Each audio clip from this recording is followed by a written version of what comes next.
Welcome everyone. This is a follow-up to the video Bleach 1000 Year Blood War arc discussion. Have people forgotten that this arc sucked? The final arc sucked. TWB.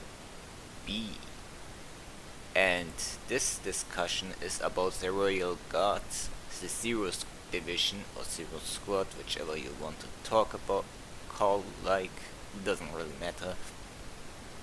Because I didn't say jack shit about them, and mostly because I skipped a few more groups in regards of characters being shafted, because you also have the Stunrutter themselves who got shafted,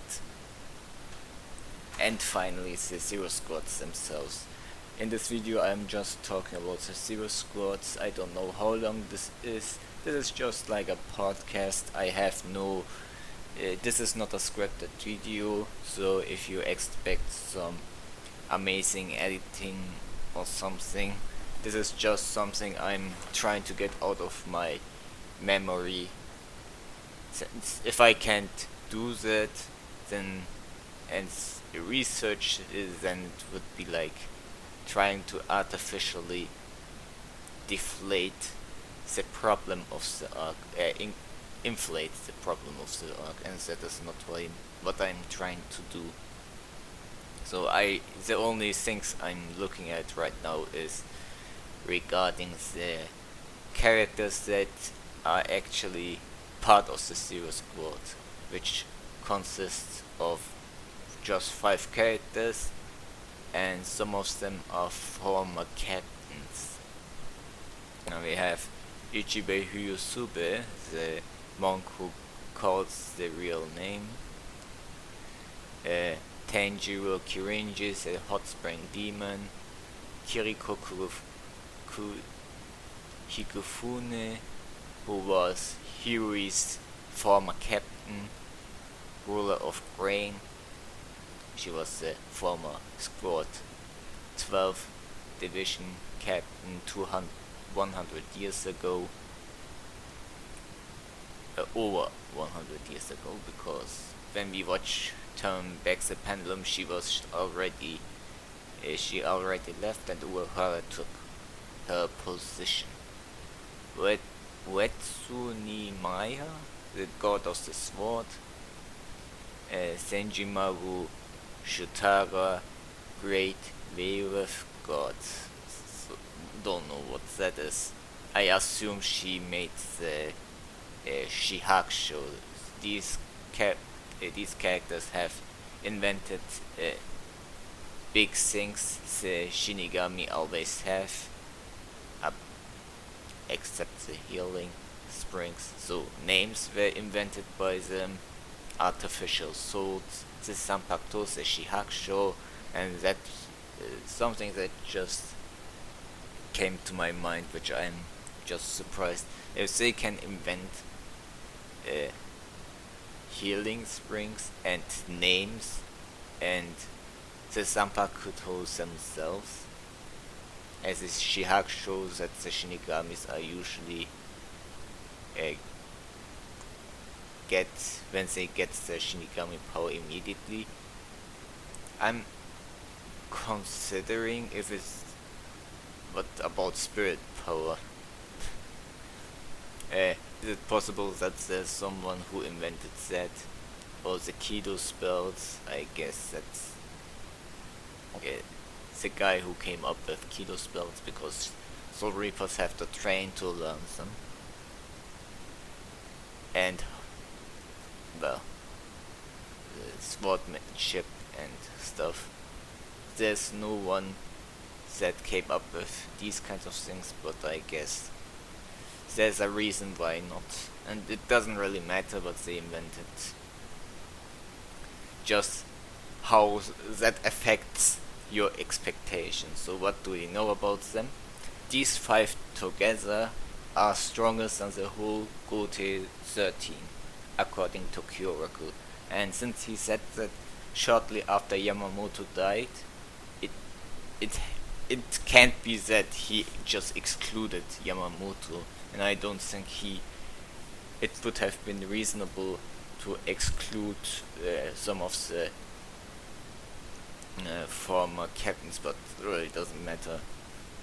So if these five are stronger than all of GOT 13, meaning including all the captains and Yamamoto, then there has to be at least one character that exceeds Yamamoto in power, and I guess that would be Ichibe Hyosube, who is probably the one who is treated the best.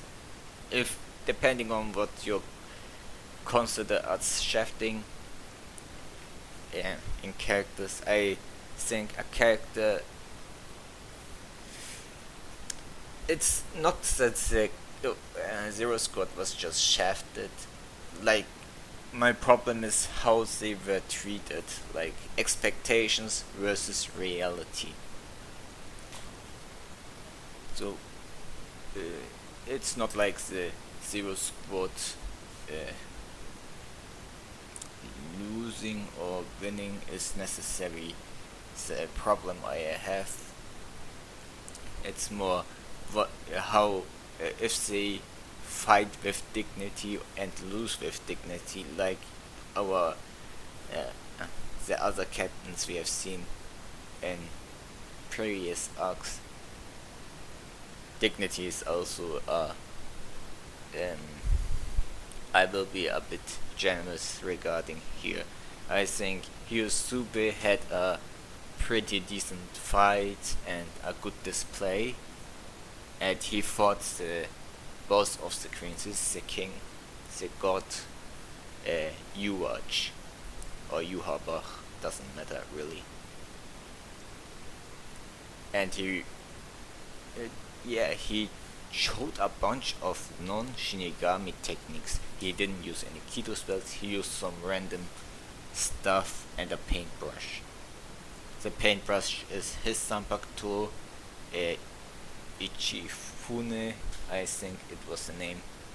I can just look it up, but it doesn't really matter.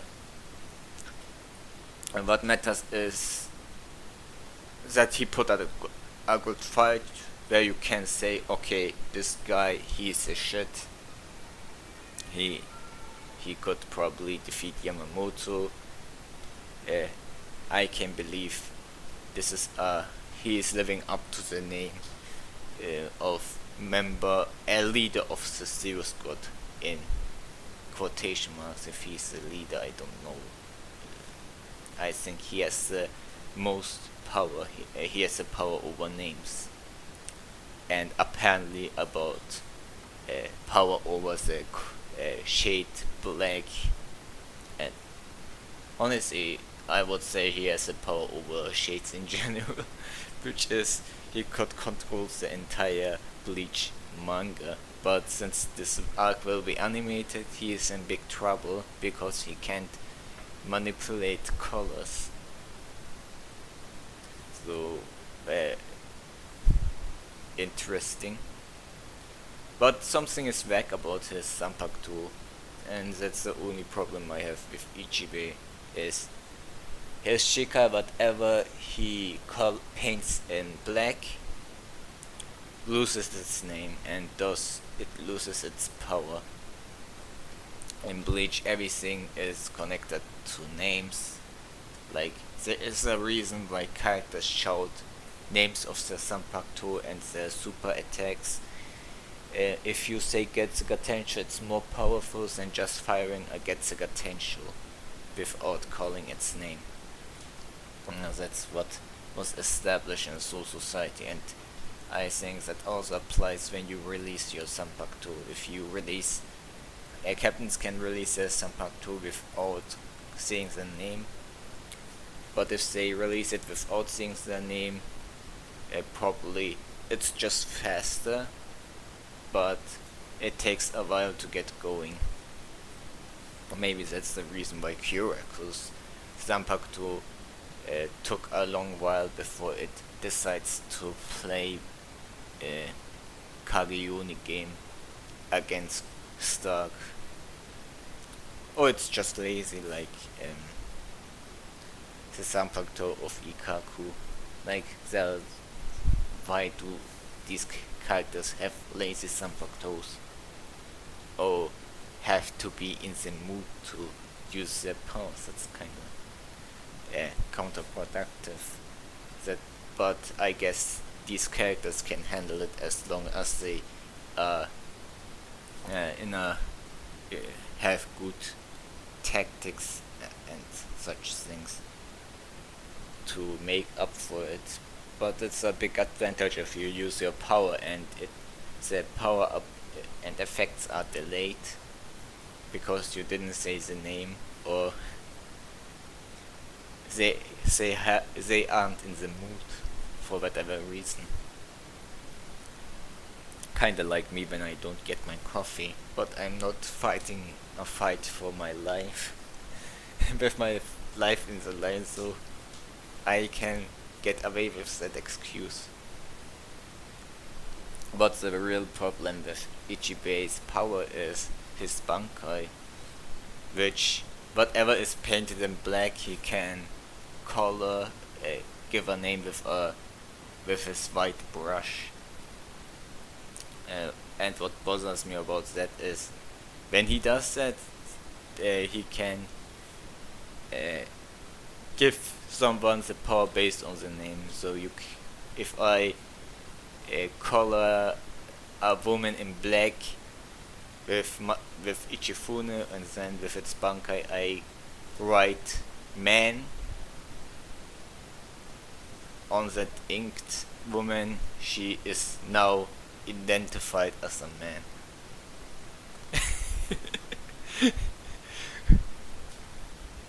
So,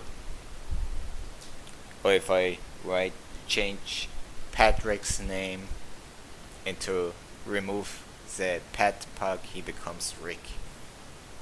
For real. But, and what is the problem? That's a pretty cool ability, right? That sounds OP, but when you look back at the Shikai, which is just taking away the names, rendering anyone pretty much useless because you don't have any powers, why would you need a Bankai that gives you a new name? It's like, it's kind of pointless. He didn't need to waste so much Reiatsu and power just to makes a pointless something pointless, like giving his opponent the power of an ant. That's just the only it's effective if you want to destroy the dignity of your opponent, but otherwise it's a rather pointless ability. It's like when you play Pokemon and you almost defeated your opponent with your Gyarados, you are on a sweep, and for the heck of it, you use Splash Attack. You have that move in your 4th slot just to destroy the dignity of your opponent by using a swag type move. But I guess that was the point. Really didn't need that type of Bankai. He didn't need to release his Bankai. He would have won or lost regardless whether he gave a name or not. And then we have Kirinji, who can manipulate hot springs. Don't know how that works, but he can. He didn't release his Shikai, nor he released his Shikai, but not his Bankai. We don't know what his Shikai does. I think he uses it to cutting. It's the most stupid looking Shikai I've ever seen. And what do we know about Kirinji? Kirinji is apparently from a mentor of Unohana. Could he be one of the first members of the Gote 13? I don't know. But he taught her healing spells. And that probably a good. It's. I think that's believable to think that Cringy is stronger than Unohana because of that. Because he can talk down to her like she is someone far below her, which technically it's true because he is on the Zero Squad, which is a tier higher, and she made Soifong look like a pathetic fool next to her and next to him. So Cringy had a bit of expectations to live up to, but I didn't expect too much. He didn't do jack shit against Yuha and his soldiers, and he was defeated off screen. But his inventions were okay, I guess. Oh, he saved someone else from the Zero Squad with his hot spring water, but that's it. Then we have Kiryoki Hikifune, the ruler of Rain.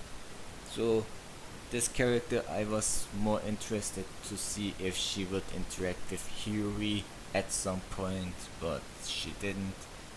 We didn't see too many interactions with her, except with Hirako, who didn't even realize she was who she was, because she apparently gained a lot of weight and is always eating. We never see her powers. She is an inventor, and whatever she invents can absorb apparently energy or whatever. I don't know what it does, but she never engages in combat and dies. Gets defeated off screen. So that's that. Apparently her she made Super Reiatsu.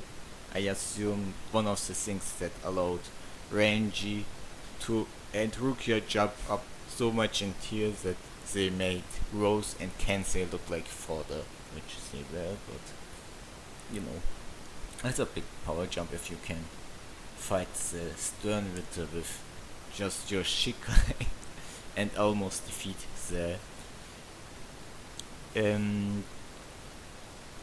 then we have Senjumaru Shutara, who we see actually getting a win against a Stern Ritter with back powers, and that's because she altered his outfit to kill himself. So she didn't even use any Shinigami techniques. Not sure if she have any these powers, but I assume for her it was unnecessary. She's the one that dies first, and I'm going to. This is the thing I really didn't like, because in order for them to look like they shined, and Kubo made a lot of fake outs, so they defeat someone, then the real bad guys appear. Then the real bad guys beat them. Oh, they were just fakes. Now the real fakes appear, then kill them. As the real ones appear, then kill them. Yuha revives them with Auswählen. They activate their Vollständig, which turns out that wasn't the real Vollständig, because Kubo changed their designs later on. And they forderize the Zero Squad again. So it's a big flip-flop. And I don't think that makes a really engaging fight. And it wasn't even that interesting. The powers themselves were, I don't know, they were less impressive. It's not what I expected. Again, expectation versus reality. It looks OP, but like I'm about point without noticing, someone change my outfit, and my outfit killed myself. I don't know what to expect. If I see a Shinigami fight, I expect a Shinigami fight. I don't expect them to make bullshit things, like how I complained in the previous video, how the Quincy have cool powers in themselves. They are kind of vague, but still are impressive. But they don't feel like Quincy powers. They don't feel like Quincy are fighting. Like in this case, the one Stern with a W can just bend stuff. That's not a Quincy power. He doesn't use arrows, he doesn't use any weapons, he doesn't use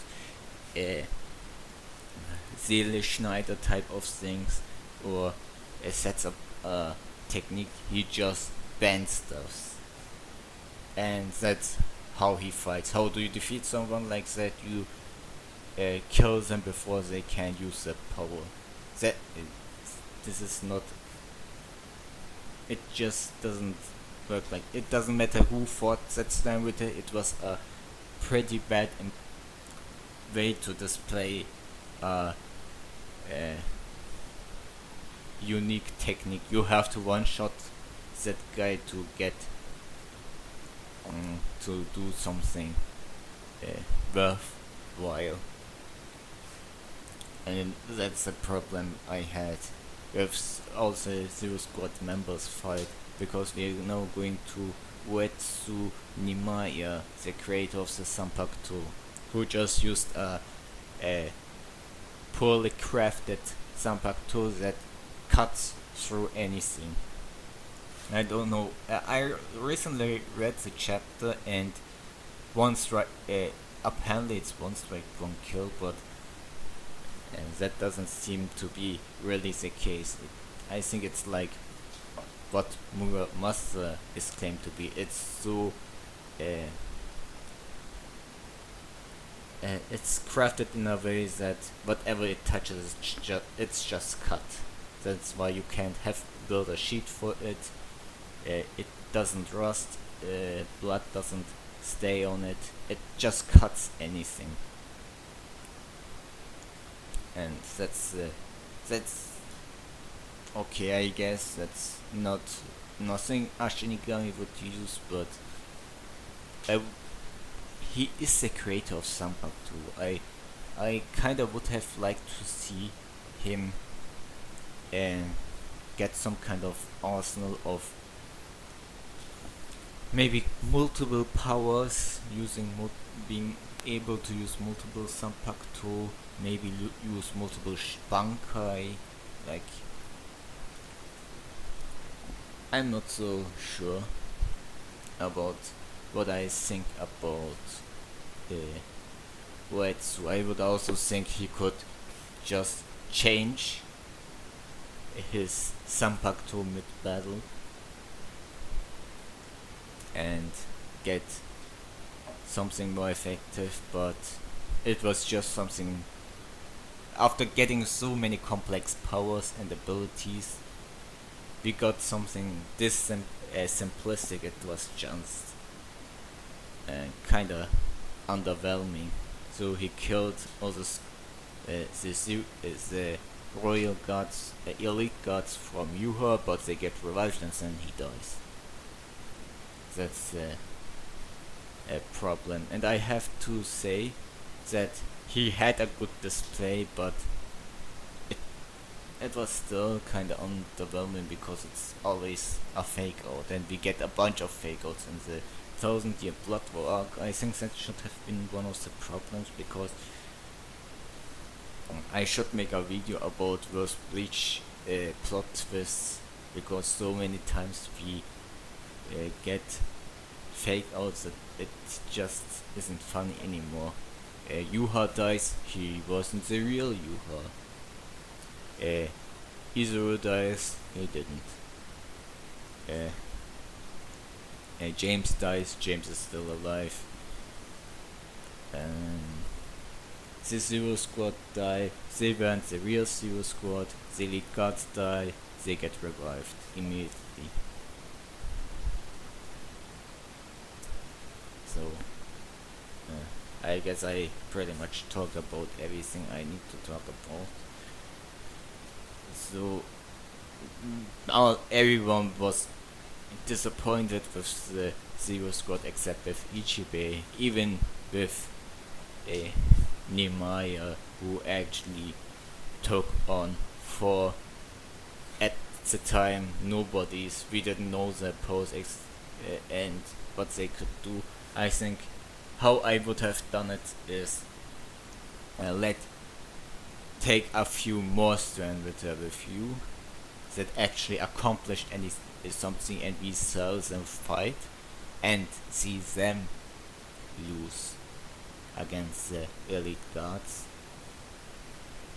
Later introduce the royal guards, who have now witnessed their powers and beat the crap out of the elite guards, royal guards, and Yuha takes on the boss himself and eliminates him.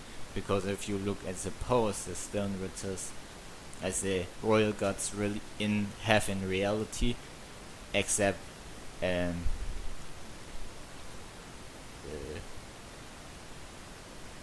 asking Naklevar, who actually used his powers in a way where you can believe, okay, he would have really lost.